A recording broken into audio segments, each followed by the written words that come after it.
My mum told me, she said, just mow lawns. You could be a lawnmower man. That was 10 years ago. I thought probably 12, 13 years ago. I'd, I had almost been killed. Had a very bad attack. I was attacked by 20 men. 20 men. Luckily, none of them have knives, but they did have boots on, and they kicked the shit out of my face. And after recovering after that, I was a bit lost. I wasn't sure whether to go back to my construction job or whatever. So I had a little rest, and then I decided to start a business. But I remember she said, maybe you should just mow lawns. And I went, nah, fuck that. I don't like mowing lawns. I'm going to do my own business. And this is what it was. It was a glass shop. And then it was 10 years or so doing that. I got riled up in the middle of some type of debate to do with a forced vaccination of the Australian population. Something I thought medical procedures were voluntary up until that point. But apparently they're not, and apparently if you even speak against them, you go into some type of dark pit that they put you in. And that was a concern for me because I'm pretty much opposed to maybe 80% of medical procedures, and I see that as a really dangerous precedent, and especially that it caused so much division amongst people that were generally civil with each other. Something lit a fire underneath them, and all of a sudden I was in little confrontations all over the place that's still going on to this day. A lot of people have kind of gone for the strategy of just ignoring that any of this is going on. Everything's just fine. Let's just keep trucking along as usual. But there are some serious problems. And what I'm seeing with this e-safety thing is the same. It's like, what are you talking about? There's never been e-safety. I'm 37 years old. I've been using the internet since I was 13. Trust me, there is no such thing as e-safety. There never has been. Any of these things I saw at 13 far worse than what I'm seeing now that you're trying to get taken down. The only thing I can see in this is an attempt to destroy what appears to be the only legal route to actually raise opposition and to prepare for, potential opposition and to organise and to do all those things. And even that is almost impossible now. These are really, really, really, really, really bad, massive, giant red flags that everyone should be concerned with. But unfortunately, most people aren't. Most people are distracted. Most people are just getting on with life, which is getting harder and harder and harder for most people.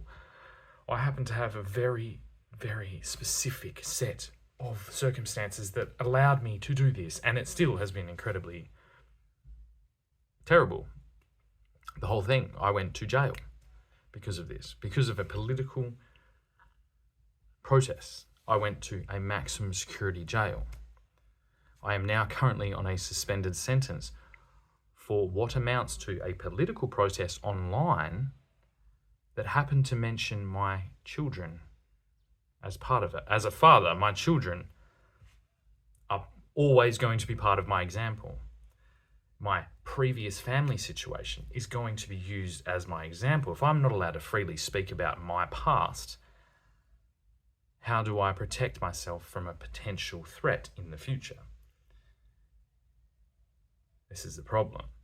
We're not having e-safety, e-security, e-anything. This is an e-takeover. And it's a takeover that is going above and beyond the powers that anyone has ever hoped to have. We've always been able to have private conversations. We now have those semi-private. I mean, nothing is really private, is it? You can always have an eavesdropper, or your house can be bugged, or all kinds of things. But we've had private, off-the-record conversations. And now what's happening is, as we are having more and more of those conversations online, the government wants to tell us what we're allowed to talk about and what we're not allowed to talk about.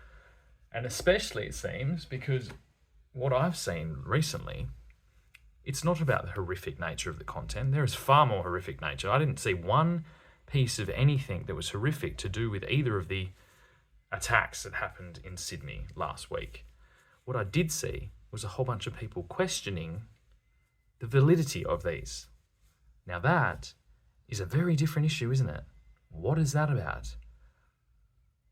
This this is exactly what people should be doing.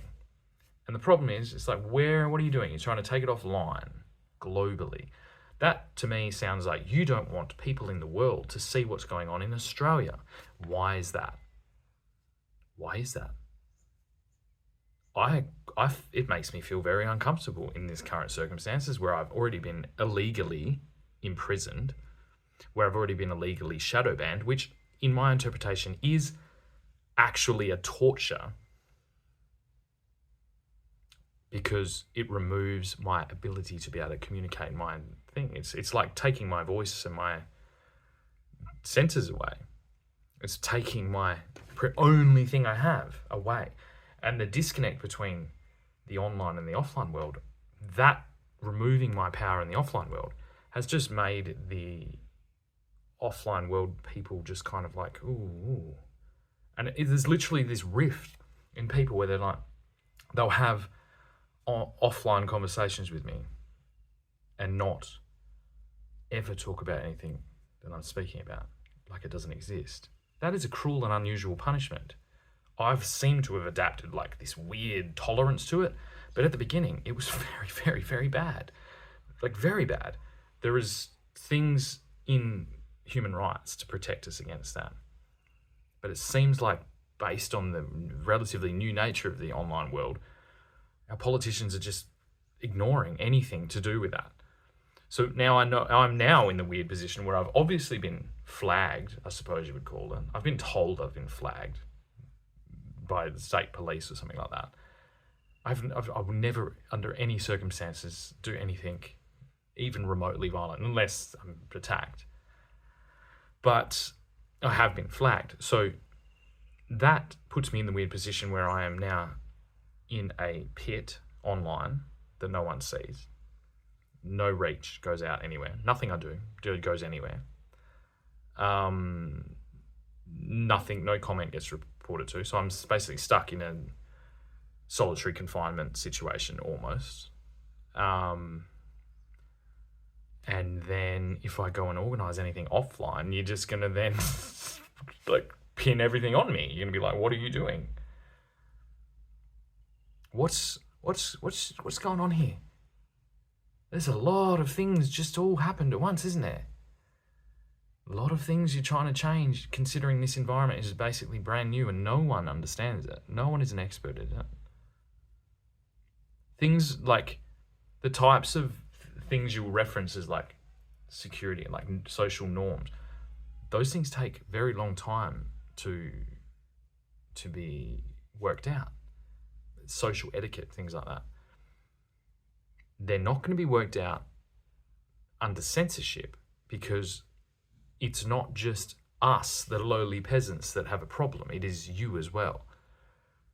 And in fact, most people I'm seeing are questioning the government.